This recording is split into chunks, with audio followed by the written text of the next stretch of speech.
Now back to the Wisconsin Vegetable Gardener Radio Show, which is presented to you by Power Planter Earth Augers, the official digging tool. To find the right size for your digging project, visit powerplanter.com. Now here are your hosts, Joey and Holly Baird.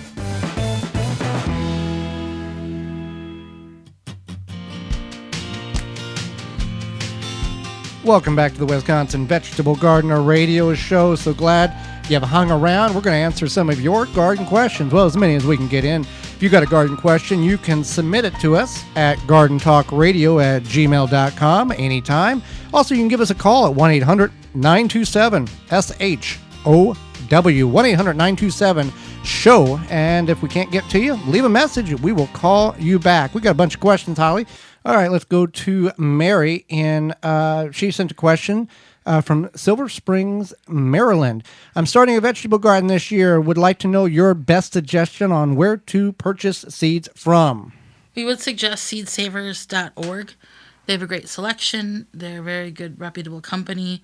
Definitely feel free to check them out. They even have like little growing, I want to grow this type of garden, little growing kits or whatever you want to call them. So that is one great resource. Barb and Joel ask, I have a question about carrots and have not seen an answer anywhere.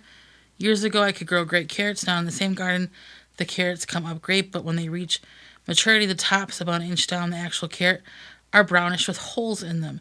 No bugs or animals are apparent. What could this be? This is the carrot fly. Terrible thing to have. There's a couple of things in which you can do to get rid of the carrot fly. One, you can find a carrot variety that is resistant to such fly. Second thing you want to do is you want to cover with fleece as the plants are growing. You want to make a fly barrier. You can do that. You can grow with other plants, strong-smelling plants. You can incorporate, basil or chives or garlic among that. You don't want to thin these plants because as you thin, that's when the aroma of that carrot emits, and these flies can find that scent very, very easily, even at a great distance. They can do that.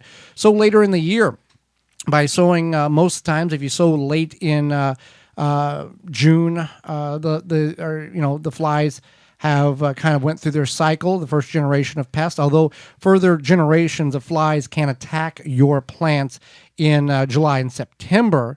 So keep that in mind. Rotate the crops.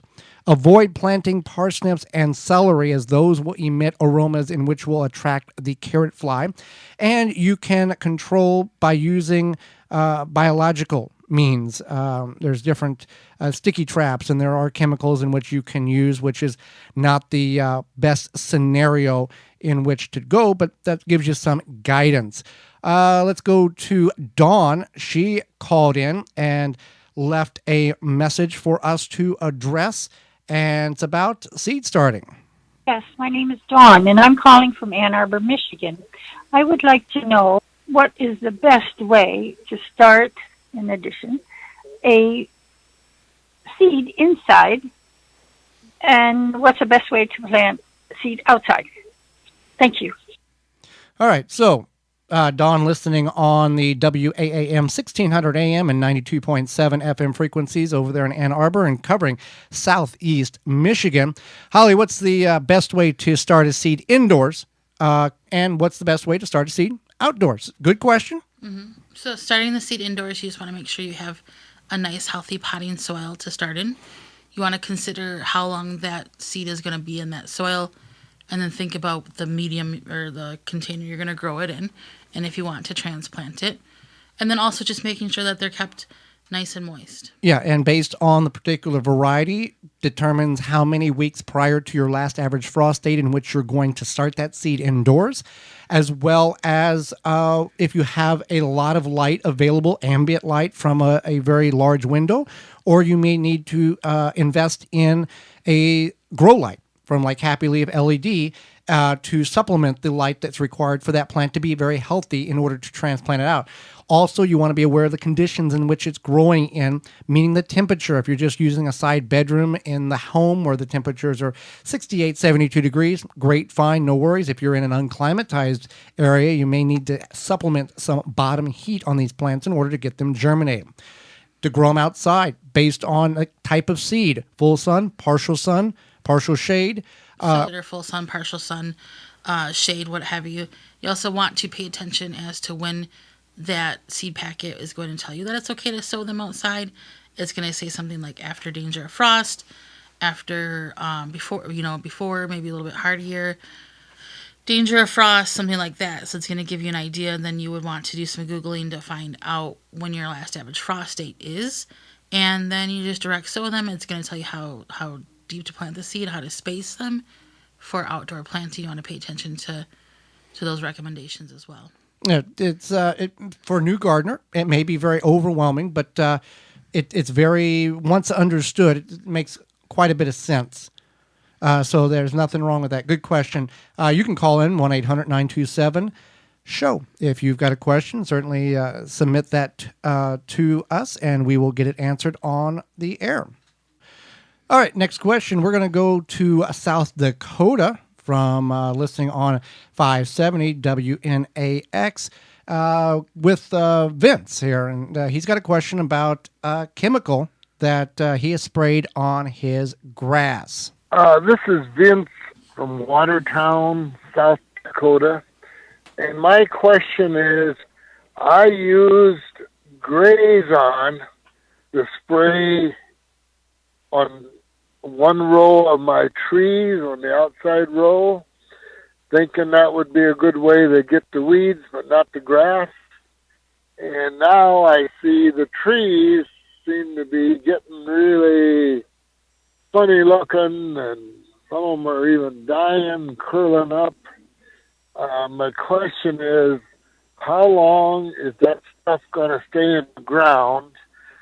Would I be okay to get a bunch of new trees and plant a new tree between every old tree, thinking that it's been long enough? Or is there a time limit how long that stuff, that Grazon stuff, stays in the ground? Well, got some bad news for you, Vince. It takes about 2 years for that Grazon to come out of the soil, or time, 2 years minimum for the Grazon to work itself out of the ground. Now, what the Grazon, that chemical, it is a persistent herbicide, and it's very potent. And Grazon is just one of the names. There's about a dozen different names that has this type of chemical in it. And it is used on agricultural applications to kill everything except for grasses that are grown in pastures.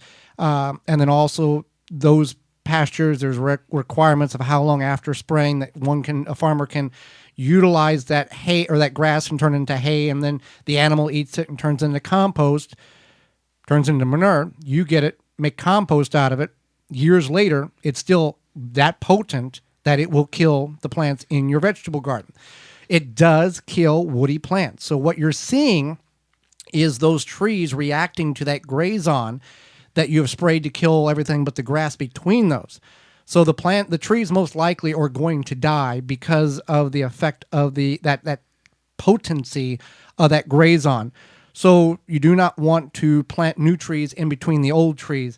You basically want to abandon that area for about 2.5, 3 years, and then go in and plant a small tree there to see if the Grazon is still active in that soil.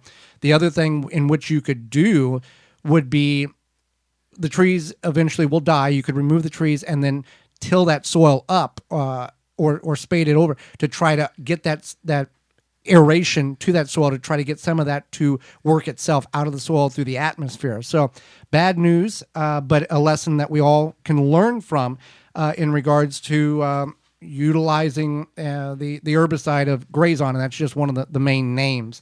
Another question we have here is, you use shredded paper in your garden. With using shredded paper, are you worried about what ink toner or the ink that is in the paper, whether it's printing paper or newspaper that you're using for mulch, as well as incorporating it in some of your containers?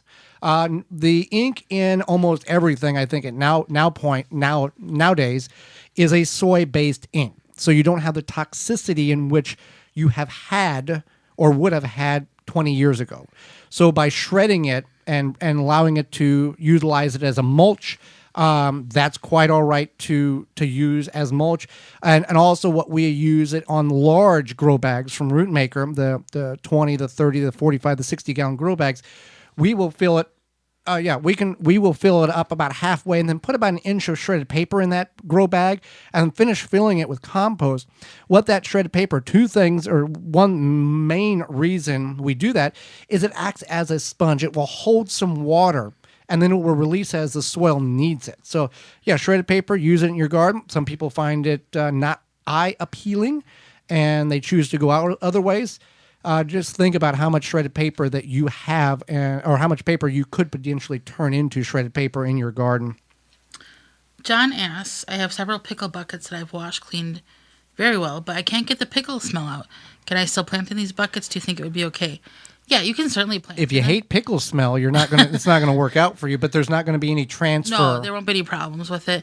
You just want to make sure you put some drainage holes along the edge of the bottom, and then you can definitely grow in that. For more information, please visit thewisconsinvegetablegardener.com.